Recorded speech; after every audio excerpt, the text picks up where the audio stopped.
Bonjour tout le monde, c'est Infinities et aujourd'hui on va essayer de faire la distinction entre les différents modes d'investigation, notamment l'approche quantitative, l'approche qualitative et bien sûr l'approche mixte.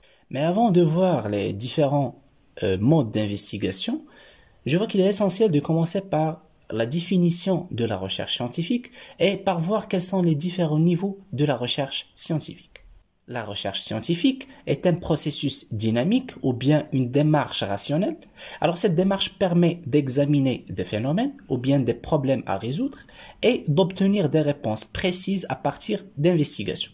Ce processus se caractérise par le fait qu'il est systématique et rigoureux et conduit à l'acquisition de nouvelles connaissances. Les fonctions de la recherche scientifique sont de décrire, d'expliquer, de comprendre, de contrôler et de prédire des faits. La rigueur scientifique est guidée par la notion d'objectivité, c'est-à-dire que le chercheur ne traite que des faits à l'aide d'un processus scientifique. En parlant de la recherche en sciences sociales et en sciences humaines, il existe 3 niveaux essentiels de recherche. Le premier niveau, c'est la description. Et cette description consiste à déterminer la nature et les caractéristiques des phénomènes et parfois à établir les associations entre eux. La description peut constituer l'objet d'une recherche. Par exemple, faire ressortir tous les aspects d'un service, d'un département ou d'une entreprise. La description aussi peut constituer la première étape d'une recherche. Dans ce cas, elle peut exposer les résultats d'une observation ou d'une enquête exploratoire. Le deuxième niveau, c'est la classification, qui consiste à catégoriser, regrouper et mettre en ordre pour permettre des comparaisons ou des rapprochements. Le troisième niveau, c'est le niveau d'explication ou de compréhension. Alors, expliquer, c'est répondre à la question « pourquoi ?», c'est-à-dire faire voir comment un phénomène est né et comment il est ce qu'il est. L'explication ici consiste à clarifier les relations entre des phénomènes et à déterminer pourquoi ou dans quelles conditions tel phénomène ou tel événement se produisent. Passons maintenant aux différents modes d'investigation, qui est bien sûr l'objet de notre vidéo, et commençons par l'approche quantitative. Cette approche vise à recueillir des données observables et quantifiables. Ce type de recherche consiste à décrire, à expliquer, à contrôler et à prédire en se fondant sur l'observation des faits. Et bien sûr, on fait cela indépendamment du chercheur. Cette méthode s'appuie sur des instruments ou techniques de recherche quantitative de collecte de données, dont en principe la fidélité et la validité sont assurées. Elle aboutit à des données chiffrées qui permettent de faire des analyses descriptives, des tableaux et des graphiques. L'approche quantitative nous permet de faire des liens entre les variables ou les facteurs et nous permet également de faire des analyses de corrélation ou d'association. Supposons qu'on cherche à vérifier si la consommation des ménages croît avec le revenu. Cette problématique contient les concepts consommation des ménages, le concept revenu et le lien entre les deux est exprimé par le mot croissance.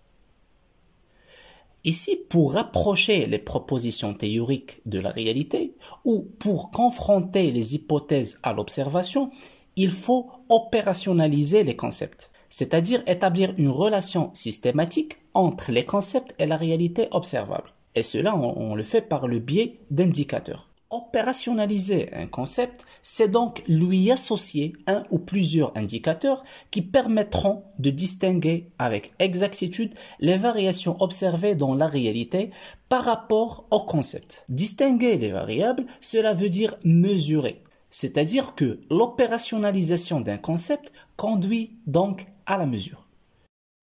Passons maintenant à l'approche qualitative. Dans l'approche qualitative, le chercheur ne cherche pas à démontrer ou bien de prouver ou de contrôler, mais plutôt le chercheur cherche à comprendre un phénomène particulier. Cette méthode recourt à des techniques de recherche qualitative pour étudier des faits particuliers. Ici, on fait appel à des études de cas, des observations ou des entretiens. Contrairement au mode quantitatif, le mode qualitatif fournit des données de contenu et non pas des données chiffrées.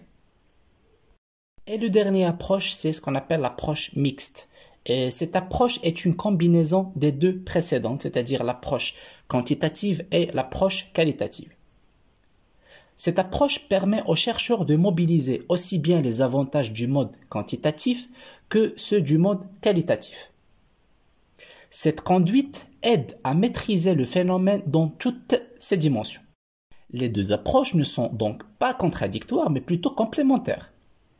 L'approche qualitative par observation, par entretien et par protocole permet de récolter énormément d'informations. Certaines d'entre elles n'étaient pas attendues.